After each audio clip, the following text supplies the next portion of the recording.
伊莱克斯说道：“死神使者，真是好笑。就算我记不住大部分事情，但隐约记得，要是我愿意，我早就是死神了。你呢？一个刚刚玩了点亡灵法术，就急着献祭自己血肉的尸巫，也敢自称死神的使者？死神可是专业进化的，不是搞那些弄尸招魂的玩意。你成为巫妖的可能都没有，还在我面前吹嘘，真是笑话。”被这老古董说的死神使者一脸懵逼，什么亡灵法术？尸巫？巫妖？我可是邪魂师中的顶尖人物，你竟敢侮辱死神，活该去死吧！说着，他抬手朝前一指，身上的第三魂环亮了起来，紫色魂环里冒出一些黑气，瞬间扩散。周围那12个冰寒气息的家伙顿时迸发出动感十足的活力，飞奔向霍雨浩。这味道有点眼熟，虽然有点臭，但还是有点熟悉感。老古董感慨着，身子没动，只竖了一根手指，手指尖上点着一团淡淡的灰色火焰。死神使者的尸奴们一靠近他3米范围内，瞬间全身颤抖停滞。老古董淡然道：“大虫子，借用你一点封印的能量。虽然我还记不住以前的事，但我知道自己叫什么。小尸巫，居然在我面前卖弄这种不入流的亡灵魔法，看你自娱自乐去吧。”一边说着，手指上的火焰猛烈燃烧，接着身上那个灰色光环扩散，将那12个尸奴都笼罩其中。尸奴们停止颤抖，一个个缓慢抬头，他们的皮肤铁灰色，眼神空洞，指甲齐长呈紫黑色，全身还散发着臭味。死神使者吃惊地发现，尸奴们竟然不再受他控制，急忙增加魂力，催动魂技，却毫无作用。尸奴们眼中逐渐亮起白色火焰，表情从僵硬到痛苦、仇恨，充满怨毒。突然向死神使者冲去，他不禁惊慌地试图逃跑。然而，霍雨浩的眼中闪烁着紫金色的光芒，死神使者无法控制尸奴，被他们撕成碎片。同时，霍雨浩自己也晕倒在地。这些尸奴似乎恢复了部分生前神智，发动疯狂的攻击，展现出自杀般的战斗方式。伊莱克斯的声音再次响起，解释亡灵法师控制灵魂而非躯壳，指责死神使者不配称为真正的亡灵法师。霍雨浩的灵魂冲击引发了死神使者的邪恶反噬，导致尸奴们脱离控制。最终，尸奴们在释怀和感激中散去，留下骨骼。随后，玄老现身，震慑全场，将霍雨浩带回盗匪团的洞穴。内院7弟子伤势惨重，而外院弟子们则幸免于难。玄老解释邪恶反噬现象后，霍雨浩清醒过来，却再次昏迷。在玄老的护送下，回到盗匪团的洞穴，众人对他的安全感到欣慰。玄老将霍雨浩托付给王东，淡定地说：“他没事，只是精神有些透支，需要休息。”王东听不见任何话语，只是紧紧拥抱霍雨浩，泪水如泉涌般流下。霍雨浩虽想安慰，但精神极度疲倦，抬手欲言无语。情况如何？释放武魂的玄老脸色阴沉，转头向王岩询问。他心头痛苦，这次的损失沉重。王岩沉痛回答：“姚浩轩战亡，尽力收拾他的尸骨，但被邪魂师利用，沾染剧毒，只能带骨骼离开。其他人伤势如何？有生命危险吗？”玄老焦虑地追问：“我们能救吗？”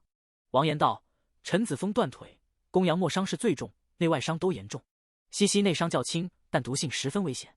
他们高烧中，解毒丹只能暂时稳定，需要最好的救治。马小桃和戴耀恒在核心区域，内伤较轻，但调养需要时间。幸好他们和林洛尘未沾染那些毒血。学院疗伤药半月后可康复。死神使者呢？”玄老追问。王岩听霍雨浩叙述后，露出冷艳之色：“好，为浩轩报仇。”死神使者没想到竟死在雨浩手中。玄老再度张开双眼，坚定宣称：“王岩，压在你身上的任务艰巨，带他们回军营，等待康复后立即赶赴新罗城。我将与公羊墨、陈子峰、西西回学院治疗。时间不容等待，学院派遣新队员已无可能。你们需坚持，至少等到小桃等人康复。学院荣耀寄托于你们，胜利是你们的荣耀，失败是我的耻辱。”玄老说完，以魂力包裹3人，与王岩迅速赴学院。霍雨浩再次陷入沉睡。醒来时，阳光正午，空气清新。躺在柔软之处，王东的手在胸前。坐起，听到王东惊呼：“雨浩，你醒了！”周围队友也渐醒。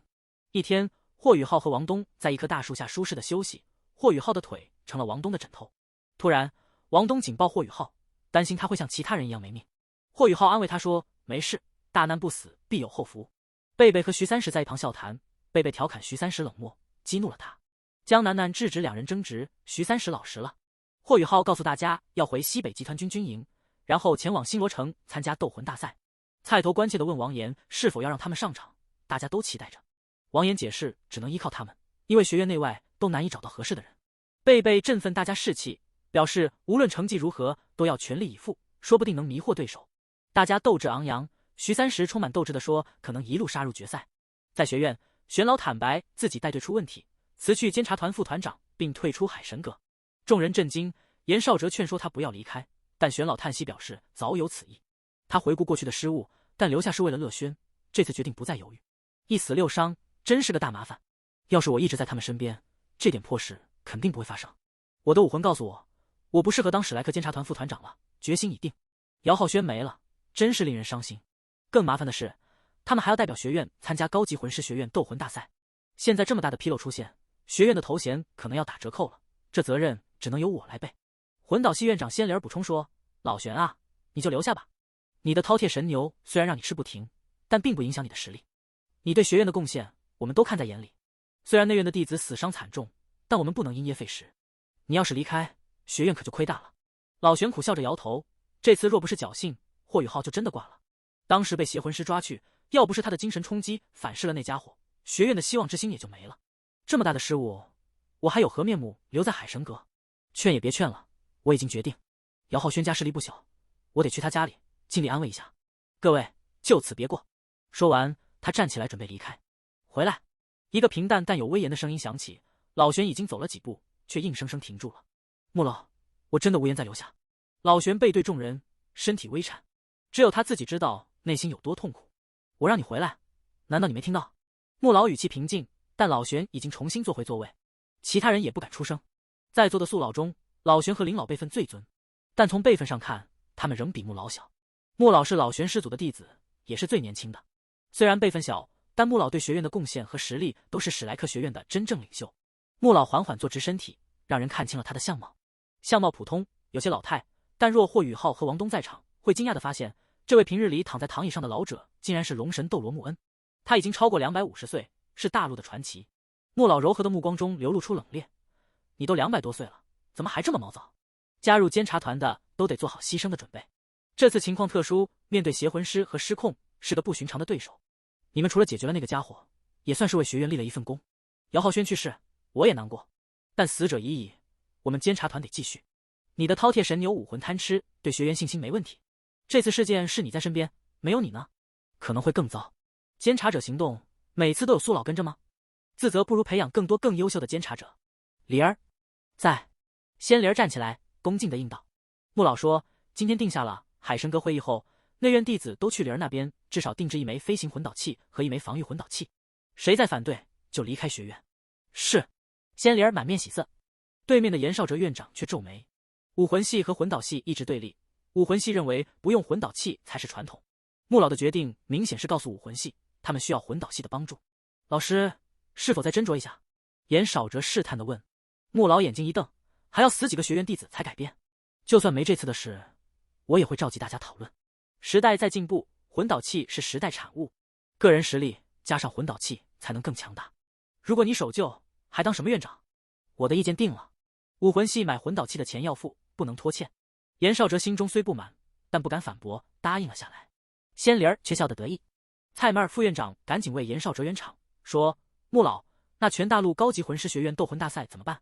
内院只有10几名弟子，只有2人符合年龄条件，但实力较弱。要不要再加上上次淘汰的魂导系队员一起派过去？”老玄尴尬的点了点头：“我带他们过去，应该还来得及。”穆老摇头：“不需要增援，让他们发挥吧。”宿老们都惊讶了，有人忍不住说：“穆老，这关系到学院的荣誉啊。”穆老淡然一笑：“是啊，荣誉。难道你们没发现，这些年我们一直被这份荣誉绑架了吗？输了不可怕，可怕的是自满。有些人以为武魂系无敌天下，是时候敲响警钟了。最近30年，魂导器发展迅猛，我们的魂导系呢？和日月帝国相比，差距很大。时代在进步，我们的思维也必须前进。就算派了增援，难道就一定能比那些孩子做得好吗？”严少哲明白老师说的是他，低下头，脸微红。穆老继续说：“这次正选队员虽然不能参赛，但要记住，这次的预备队是学院历史上最强的。上天让他们提前历练，我们应该支持他们。